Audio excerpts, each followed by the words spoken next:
Hello and welcome. Water takes the shape of any vessel it's put into, except of course the sticky basket. Cats will take the shape of a sticky basket when put into it, but if you're like me, you accidentally named your cat after a company that's becoming a private militia force of technology for your government and undermining the freedom and democracy of citizens everywhere. And so occasionally you have to deal with Emma Vigeland of the Majority Report saying that your cat is actually a bad company that undermines the very principles that this country was founded on. And it's a little frustrating, but then you remember that time you made a bunch of money on the stocks, and it's okay, sort of, but you want your cat to know he's a good boy. So you tell him he's a good boy, but you kind of regret naming him after that orb in Lord of the Rings sometimes. Well, also, if you're like me, after 3 Miller High Lifes, you will get into how in the Terminator, Arnold Schwarzenegger goes back in time and he purchases a pistol and asks for a laser scope.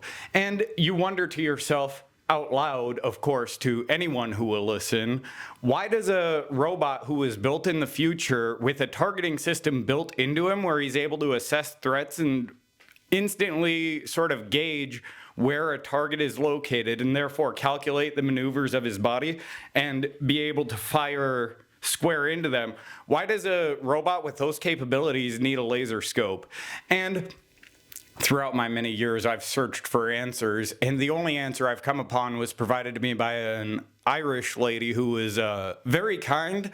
I met her in my travels, and she was, I think, dating a friend of mine, and her suggestion was that the robot was accounting for the human error of being built in a factory and therefore trying to have a second means of verifying, which I understand. I used to work with woodworking, and we had a saying in there, I think it was cut once and then go buy another board because you accidentally cut without measuring twice first. And that's something really you should all be living by.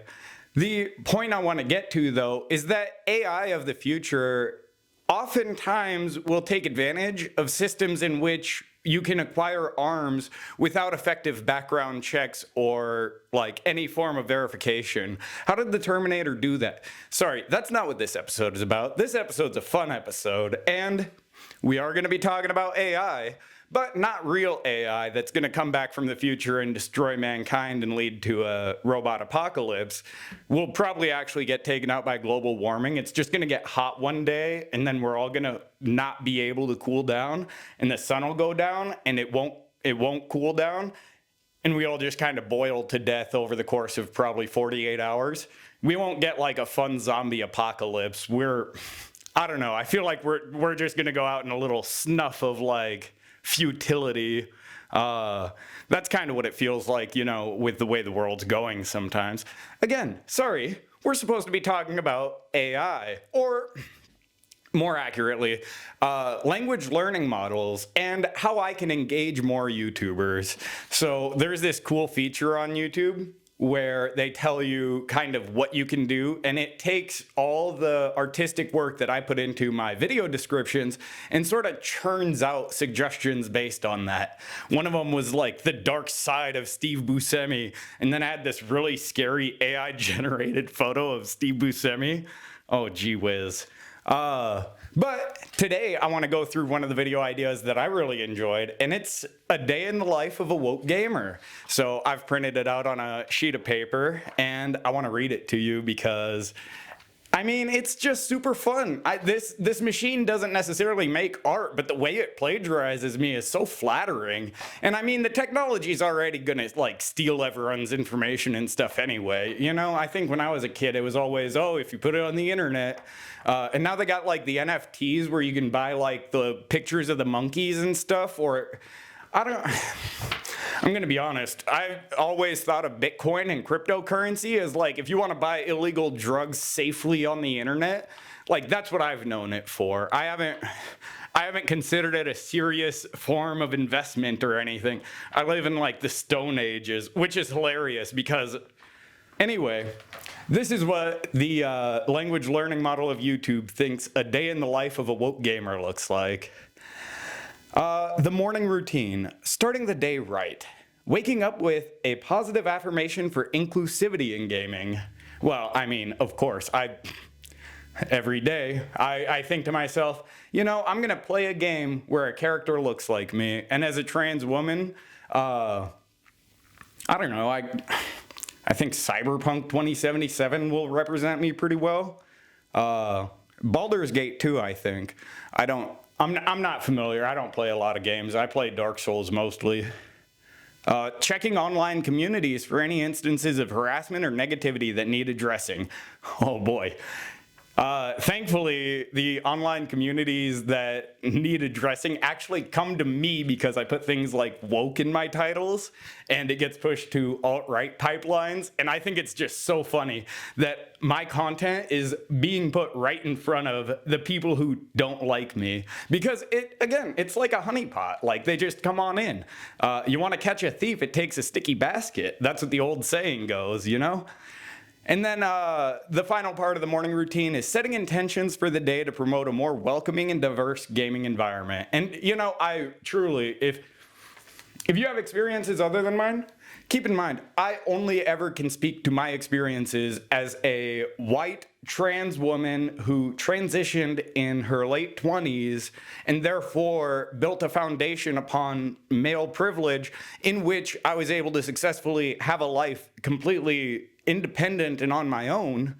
So my experience is not that of like the teenage trans person who gets ostracized from their family. I am incredibly fortunate and I experience the world with a lot of privilege.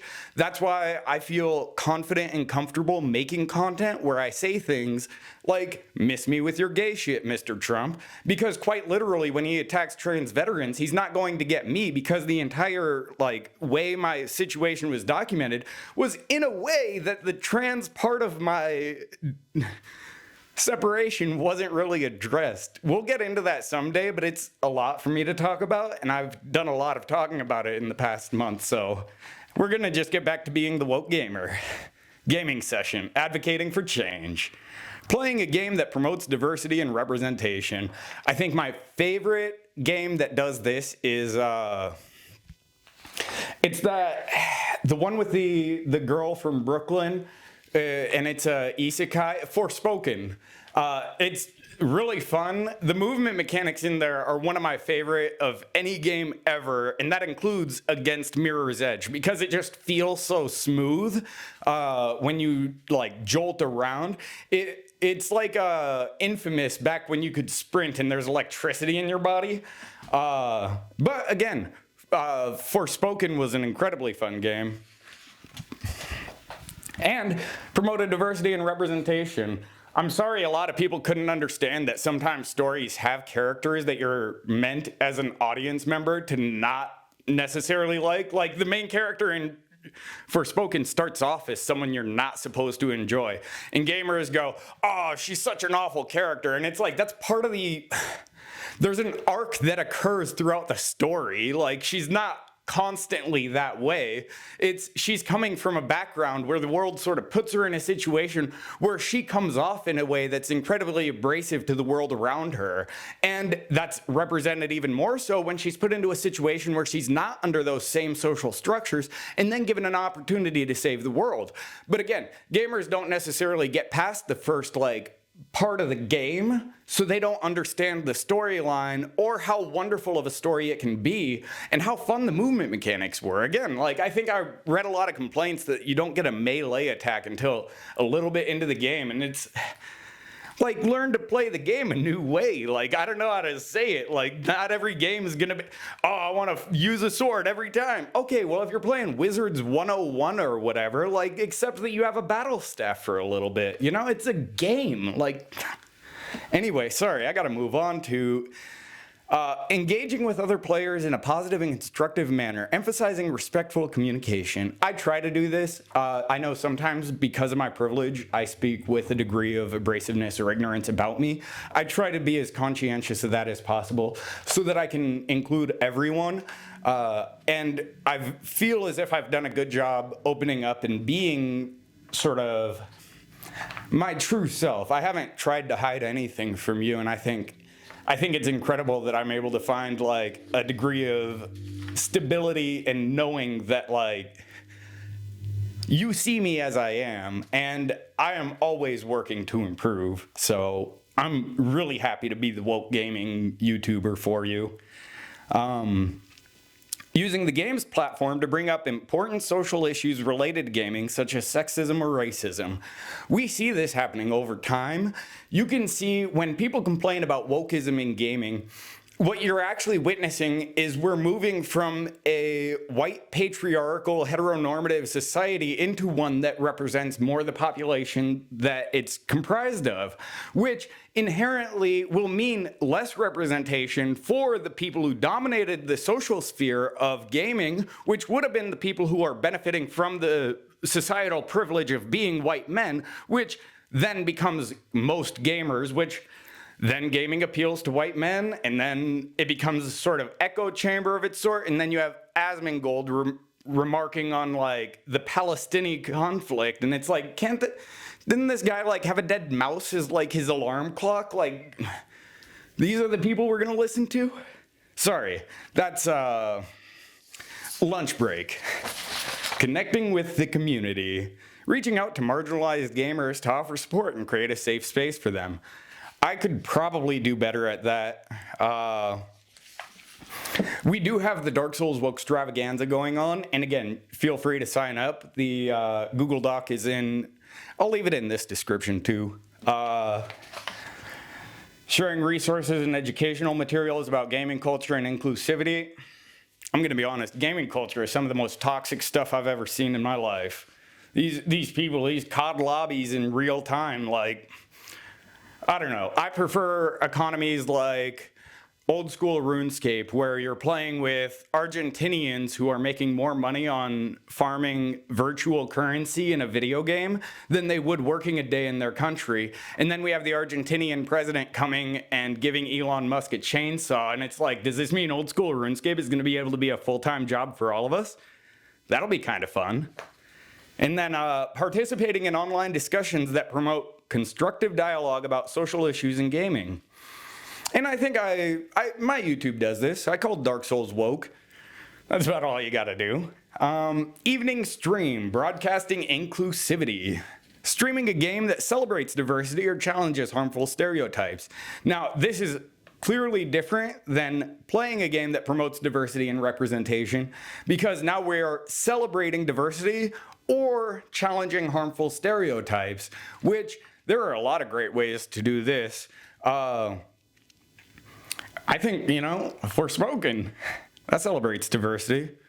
And challenges harmful stereotypes. What does that? I think Grand Theft Auto 5 did a good job of that. They took the character of Franklin and made him a more sort of personable character than you would typically see in someone like Trevor or Michael. I feel like Franklin, of the trio that you could play in Grand Theft Auto 5, was the most, I don't know, personable, enjoyable person to play, like someone who's still coming about learning about the world. Grand Theft Auto 5 I really enjoyed, but I think a lot of people don't understand it's a commentary on American culture, and so they get caught up in, oh, well, this and that about Grand Theft Auto. It's a video game. Anyway, engaging with viewers in a thoughtful and respectful way, addressing any issues related to inclusivity or social justice. And this is what I meant when I said I'm going to be working on the comments, so we got that covered. And using the stream as a platform to raise awareness for organizations or initiatives promoting diversity and inclusion in gaming. I don't know anything about that, but if you know any, go ahead and leave them in the comments. I'll look into them. Reflecting and moving forward. Reflecting on the day's experiences and identifying any areas for personal growth and promoting a more inclusive gaming community. And I think this is a wonderful thing. We should all be doing this. I mean, you don't even need to be a woke gamer, really. I don't think there's a single bad thing on this list so far. It's just essentially plagiarized the cult following I was trying to make earlier, where it's okay. Setting goals for future actions to combat negativity and promote positive change within the gaming space. Yeah, we got that. Ending the day with a sense of purpose and optimism for a more inclusive future in gaming. And, well, gee whiz, I think every day as more and more games are produced and we see more and more people getting involved in the low barrier to entry process of programming games and sort of writing these stories and getting to express themselves through the medium of video games, we're naturally getting that. It's truly wonderful how in modern society, technology has grown to such a prolific level that we all have the capability of recording ourselves, broadcasting ourselves, and I say all because I have an inherent degree of sort of privilege about me. I live in a first world country where everyone has access to cell phones and things along those lines. But what I mean to say is we live in a more connected age than ever. So it's wild to me that we have a cultural society that sort of prioritizes the separation of people from one another, the idea that we should be wary of our neighbors rather than like sort of include them in the activities we participate in. And that's, again, not something that I am necessarily innocent of, but I find it such an incredible thing that when you look at what anti-woke is and then examine the opposite by looking at what it means to be woke, being woke sounds lit AF. Like, red pill me all day. Matrix reference. Remember, we're not talking about the alt-right pipeline red pill. We're trying to get into the algorithm so that when people look up red pill, they find into this and then they take the red pill and then they get out of the matrix and recognize the systemic pressures that oppress us all. But a lot of people can't necessarily see it, especially white men who are heteronormative in this society, because their privilege blinds them to the realities of the world that some people experience. I know I was guilty of this while I was in the closet. I'm not necessarily projecting this on others, but I see it a lot when I get behind closed doors with other people who are in certain demographics in the way they speak about others. And it's quite something to observe because these people are otherwise rational and they wouldn't act that way in public, but they go and act that way behind closed doors. And then people in public are meant to respect these people as if they're supposed to be put to some higher level of standard because their public image is better than their private image. But when we look at someone whose private image and public image are the same, and someone who's unashamed of their private image, we don't necessarily value that. And instead, someone like Donald Trump, who takes classified documents and hides them in his bathroom from federal investigators, is still able to become president, even though that mishandling of classified information presents a clear and present danger to the national security of the American society. But that's just my opinion, you know? So, thank you for coming in, and this has been a broadcast of what YouTube AI wants me to talk about. So, if you want to see more videos like that, go ahead and leave a comment down below saying, "Wowee, Chloe, you really knocked it out of the park," and I'll know what you mean. Thanks for sticking around to the end of the video. I appreciate you so much, and I look forward to seeing you in the next one. Bye!